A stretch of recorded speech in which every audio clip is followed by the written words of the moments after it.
शिकारीपुर में रहने वाले सुखना ने देखा कि उसका बेटा पम्मी अब जवान हो रहा है, इसलिए उसने पम्मी की शादी गांव की ही एक लड़की सुमन से तय कर दी। सुखना पम्मी से, मैंने तुम्हारी शादी अपने हरिया की बेटी सुमन से तय कर दी है। अच्छा। नहीं बापू, मैं तो शादी अपने गांव की शब्बू से ही करूंगा। पम्मी ने शब्बू को पहली बार देखा था और तब से ही उसने अपनी सुध बुध गंवा दी थी। एक बहुत पुरानी कहानी कही जाती है कि शहजादे ने नदी में बहते हुए सोने का एक बाल देख सोने के केसधारी सुंदरी के प्रेम से घायल होकर महल की अटारी में उपवास कर लेट गया था। बहुत कुछ वैसा ही हाल पम्मी का भी था। पम्मी की माँ पम्मी से, तू कुछ कहता नहीं तो क्या हम कुछ समझते नहीं हैं? हम तेरे माँ बाप हैं, सब समझते हैं। चेहरे का रंग उड़ा हुआ है, कुछ खोया खोया सा रहने लगा है। तू चिंता मत कर, हमने तेरा ब्याह तय कर दिया है। अब जल्दी ही तेरा ब्याह हो जाएगा। लड़की बड़ी सुंदर है। आसपास के 4 गांव में एक ही लड़की है जो पानी के भरे हुए 3 मटके एक साथ सर पर उठाकर 2 मील चली जाती है। घर का सारा काम संभालती है। यहाँ आ जाएगी तो मुझे भी थोड़ा चैन मिलेगा। आखिर मैं भी तो बूढ़ी हो चली हूँ। पम्मी ने कोई जवाब नहीं दिया और चुपचाप पड़ा रहा। तेरी ये हालत अब मुझे और न देखी जा रही। तुझे क्या पता, रात दिन तेरी ही चिंता खाई जाती है मुझे।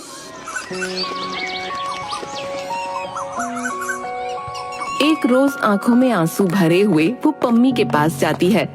बेटा पम्मी, तेरा ये हाल अब मुझसे और नहीं देखा जा रहा। तुझे मेरी कसम है, सच सच बता क्या बात है? तू हर समय ऐसा खोया खोया क्यों रहता है? तेरी माँ हूँ मैं, मुझे तो तू बता सकता है ना अपने दिल की बात। माँ को रोता देख पम्मी पिघल गया। अम्मा, मैं शादी करूंगा तो शब्बू से ही करूंगा, नहीं तो किसी से नहीं करूंगा। दैया रे दैया, हाय मोरी मैया। बेटा तू जानता है तू क्या कह रहा है? हाँ अम्मा, मुझे पता है कि मैं क्या कह रहा हूँ। अम्मा, मैं शादी करूंगा तो शब्बू से ही करूंगा, नहीं तो किसी से नहीं करूंगा। अपनी पसंद से शादी करना कितनी बेशर्मी की बात है। कितनी बेइज्जती होगी समाज में हमारी, तू जानता है।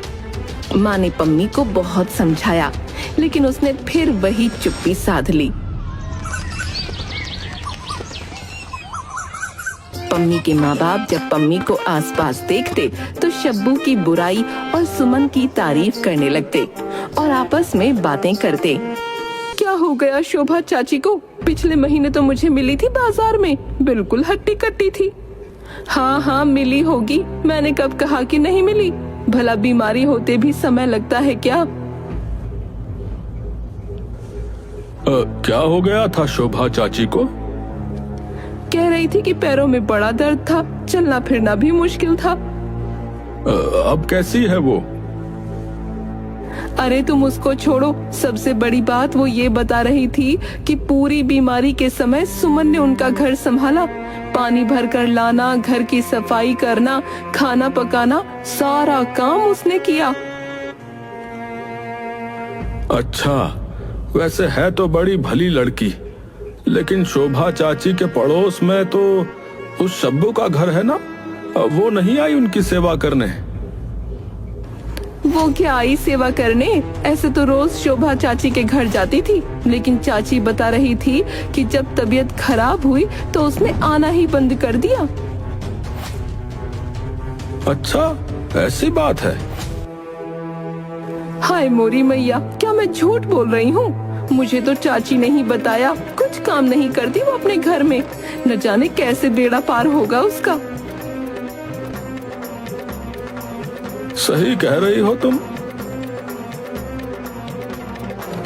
लेकिन पम्मी पर किसी भी बात का कोई असर नहीं हुआ और सुखना को उसकी बात माननी पड़ी।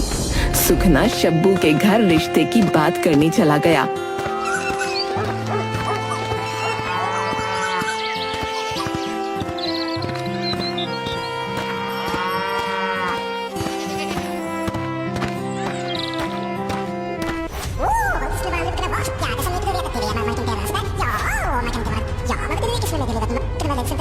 सुखना घर वापस लौटकर आया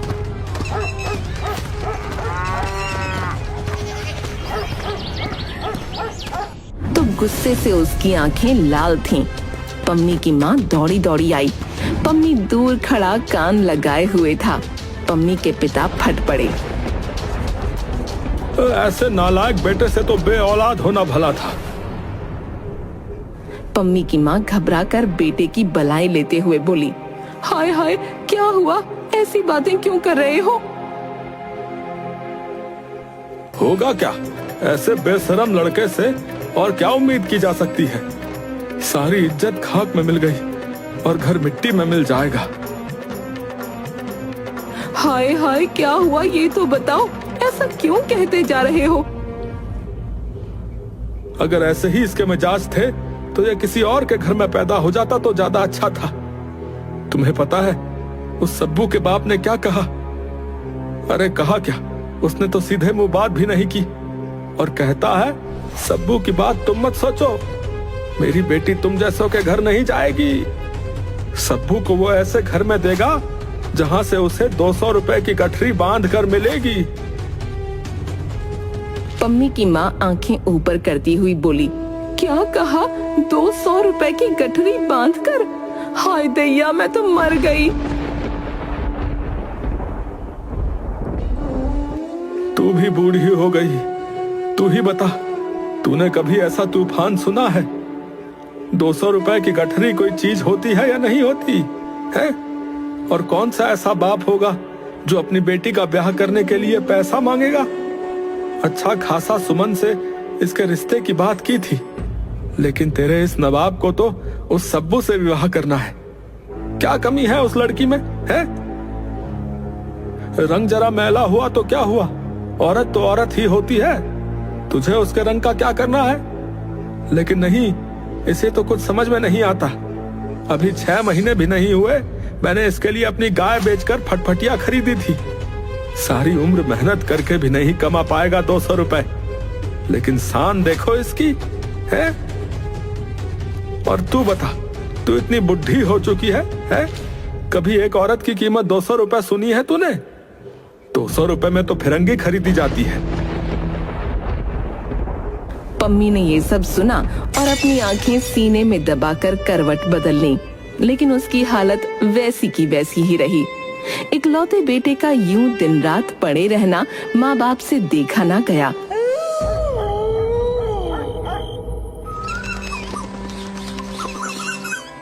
ठीक है, हमारा क्या है, हम तो पके हुए फल हैं, कब टपक जाएंगे कुछ नहीं पता।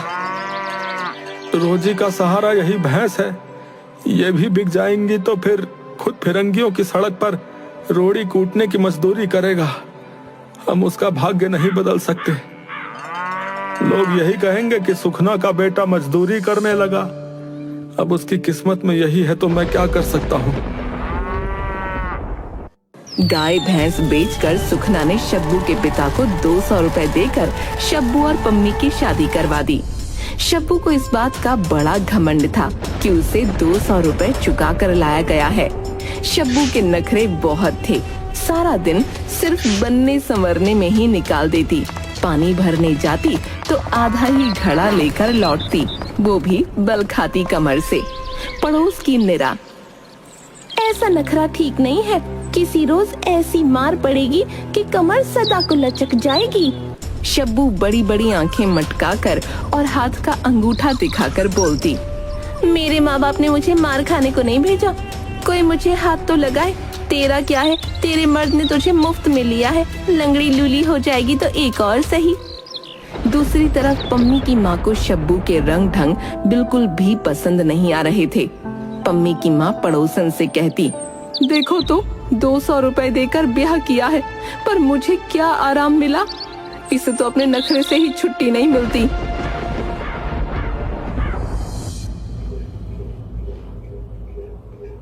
जवानी की तेरी उम्र है, कुछ कमाई अब नहीं करेगा तो कैसे निभा पाएगा बता? यूं घर पर बैठा रहेगा क्या है? तुझे शोभा देता है? रोजी का एक जरिया था गाय भैंस, सो तेरे ब्याह में खत्म हो गया। अब तो तू कुछ नहीं करेगा तो क्या मैं परदेश जाकर मजदूरी करूं? पम्मी को काम करने के लिए दूसरे गांव जाना पड़ा, लेकिन मन उसका घर पर ही रहता। काम पर गए पम्मी को सप्ताह नहीं हुआ था कि वो शब्बू की याद में आधी रात में ही अपने गांव को वापस आ गया। 16 मील चलकर उसे आना पड़ा, लेकिन वो घर जाने से डर रहा था। उसने अपने मन में विचार किया,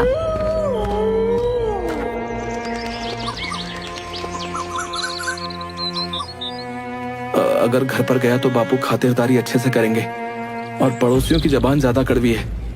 एक काम करता हूँ, इस चट्टान पर बैठ जाता हूँ और जब शब्बू पानी भरने के लिए जाएगी तब मैं बावड़ी पर चलकर बैठ जाऊंगा और उससे वहीं 2-4 बातें करके लौट जाऊंगा। शब्बू अपनी सहेलियों के साथ पानी भरने के लिए आई। पम्मी उसे दूर बैठकर निहारता रहा, लेकिन एक शब्द भी बात न कर पाया और काम पर वापस लौट गया।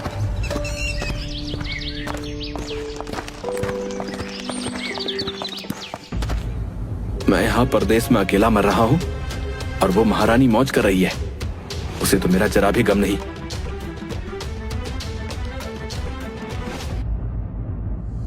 8-10 दिनों के बाद फिर से शब्बू से मिलने वो गांव वापस गया। शब्बू पड़ोस की 3-4 सहेलियों के साथ हंसी मजाक करती हुई आई। पम्मी उसकी बात को कान लगाकर सुन रहा था। एक पड़ोसन शब्बू के गाल छूकर बोली, हाय रे तेरा नखरा, गांव के लड़के तुझ पर जान दे रहे हैं, कसम तेरे सर की। शब्बू के चेहरे पर गर्व छा गया। अब मैं किसी की नजरों को रोक थोड़ी सकती हूँ, आंखें उनकी हैं, जिसे चाहे उसे देखें। हाँ हाँ सही कहा तुमने, तुम रोक नहीं सकती, लेकिन उनके अंदर आग तो तुम ही लगाती हो। शब्बू मुस्कुराती हुई सहेलियों के साथ लौट गई। पम्मी के मन में शक का अंकुर आ गया। वो दिन रात इसी शक को रूप देता रहा। पम्मी ने अपने मन में सोचा,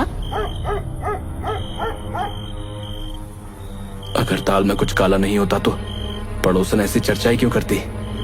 और शब्बू भी तो चटक मटक किसके लिए दिखती है? देखो, उसे मेरा जरा भी गम नहीं और मैं मरा जा रहा हूं, लेकिन उसे तो कुछ फर्क ही नहीं पड़ता। कहीं से एक बड़ा हाथ लग जाता और कुछ अच्छे पैसे मिल जाते तो घर वापस लौट जाता। बापू को भी हौसला हो जाता मुझ पर। ऊपर वाले ने पम्मी की बात सुन ली। 150 रुपए कमाई करवा कर घर लौट आया। पम्मी ने शब्बू से पूछा, क्यों, जब मैं यहाँ नहीं था तो तुमने तो खूब मजे किए?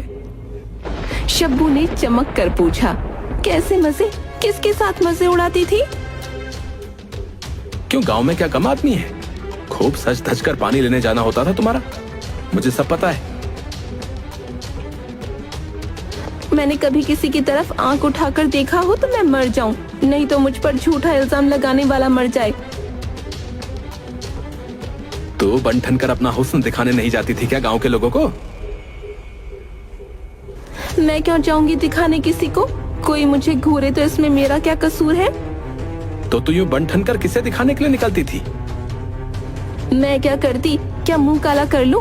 मैं जैसी हूँ वैसी हूँ, और तुमने भी तो मेरे रूप रंग को देखकर ही शादी की थी। क्या मुझ में और गांव वालों में फर्क नहीं है क्या? है? मुझे नहीं पता, तुम जानो और तुम्हारा काम जाने। मेरे पास तुम्हारी फालतू बात के लिए समय नहीं है। किसी मुसाफिर को गांव से गुजरते देखकर भी उसे शक होता कि ये शब्बू के रूप की ख्याति सुनकर ही बहाने से इधर आया है। सारा गांव उसे शब्बू के पीछे पागल दिखाई देने लगा। एक रात पम्मी ने शब्बू से पूछा, आज तू बाहर से लौट रही थी, तब राह में मुस्कुरा क्यों रही थी? मैं कहाँ मुस्कुरा रही थी? और वो सब आदमी खड़े हुए क्यों देख रहे थे तुझे? मैं क्या जानूं, तुम उनसे ही जाकर पूछ लो। तुम बहुत घमंडी हो, हैं? तुम्हें हुस्न का बहुत घमंड है। एक दिन तुम्हारी नाक काट दूंगा, सारा रूप धरा का धरा रह जाएगा। 200 रुपए की नाक है, सोच समझ कर करना कुछ। इतना कहकर वो सो गई, लेकिन पम्मी की आंखों में नींद कहाँ? शब्बू तो गहरी नींद में मस्त थी। पम्मी ने सोचा, देखो तो, इसके घमंड में मैं बेचैन पड़ा हूँ और ये मजे से सो रही है। ये सब हुस्न का घमंड है। इसी हुस्न के पीछे गांव के बदमाश पागल हैं। मेरी क्या कोई इज्जत नहीं रह गई? इस घर में अगर ये हुस्न ना होता तो क्या मेरी इज्जत मिट्टी में मिल जाती? ऐसे हुस्न का क्या फायदा? अगर इज्जत नहीं तो कुछ नहीं, और ये हुस्न तो सब लोग देखते हैं। मेरा इस पर क्या हक? जब तक ये हुस्न रहेगा तब तक मुझे इज्जत और चैन नहीं मिल सकता। रात के सन्नाटे में उठते बुरे विचार ने पम्मी को पागल कर दिया। आंखें खोलकर शब्बू के रूप के कारण होने वाले सब अनर्थ पर विचार कर लिया। पम्मी ने एक धार वाला चाकू उठाया और अंधेरे में ही टटोलकर शब्बू की नाक को एक झटके से काटकर फेंक दिया। मर गई, मर गई! चिल्लाने की आवाज सुनकर पम्मी के माँ, बापू और पड़ोसी दौड़कर आए। कोई पानी लेकर देता, कोई कपड़ा लाकर देता, कोई इलाज बताने लगा। पड़ोस की काकी ने चिल्लाकर कहा, जल्दी से कोई बकरी का गरम गरम ताजा मांस इसकी नाक पर रखो, नहीं तो लड़की मर जाएगी। इस वक्त बकरी का मांस कहाँ से लाई? तुम जानो। मैंने तो इसकी नाक इसलिए काटी थी कि ये सिर्फ मेरी होकर रहेगी, दूसरों की आंख उस पर नहीं पड़े। लेकिन अगर शब्बू को कुछ हो गया तो मैं कैसे जीऊंगा? नहीं नहीं, मैं इसे मरने नहीं दे सकता। बकरी का मांस कहाँ से मिलेगा? उसने बिना कुछ सोचे वही चाकू उठाया और अपने पैर से मांस का टुकड़ा काटकर शब्बू की नाक पर रख दिया। पम्मी के माँ बाप बिल्कुल पागल हो गए। ये क्या किया तुमने? तुम पागल हो गए हो। बस किसी भी तरह मेरी शब्बू को बचा लो, मुझे और कुछ नहीं चाहिए, सिर्फ उसे बचा लो कोई। हालत देखकर पम्मी बोला, मुझसे शब्बू की यह हालत देखी नहीं जाती। मैं इसे इलाज के लिए फिरंगी डॉक्टर वाले अस्पताल में ले जाऊंगा। वो अस्पताल तो बहुत दूर है और इसकी हालत तो देखो। मैं इसे अपनी पीठ पर बांधकर फटफटिया से अस्पताल ले जाऊंगा।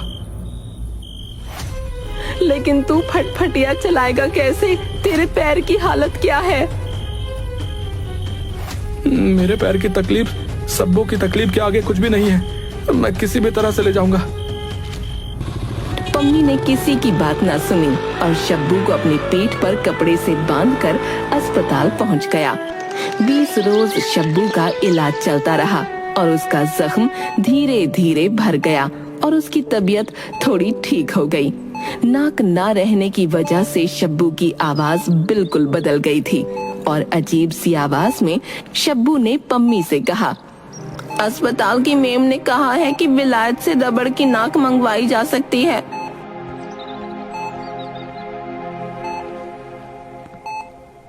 बस रहने दो, हमें नाक नहीं चाहिए। मुझे तो बिना नाक के ही भली मालूम होती है। मुझे क्या नाक औरों को दिखानी है? शब्बू उदास हो गई। चलो खाना खा लो। मुझे भूख नहीं है, मैं खाना नहीं खाऊंगी। पम्मी के लिए बड़ी भयंकर समस्या आ पड़ी। उसने सोचा, बुरा हो इस अंग्रेजी मैम का। मैंने एक नाक काटी थी, वो दूसरी बनाने की तैयारी कर रही है। 2 दिन शब्बू ने खाना नहीं खाया तो पम्मी परेशान होने लगा, लेकिन शब्बू तो टस से मस न हुई। ठीक है, अगर तुम्हारी यही जिद है तो मैं तुम्हारे लिए रबर की नाक मंगवा दूंगा, लेकिन मेरी एक शर्त है। कैसी शर्त? नाक इसी शर्त पर आएगी कि जब कोई गैर मर्द तुम्हें देखेगा तो तुम तुरंत रबर की नाक उतार कर अलग कर दोगी। मरता क्या न करता। शब्बू के पास पम्मी की शर्त मानने के सिवा दूसरा कोई उपाय नहीं था। उसने पम्मी की शर्त मान ली और पम्मी ने रबड़ की नाक के लिए डॉक्टर साहब के यहाँ 40 रुपए जमा कर दिए।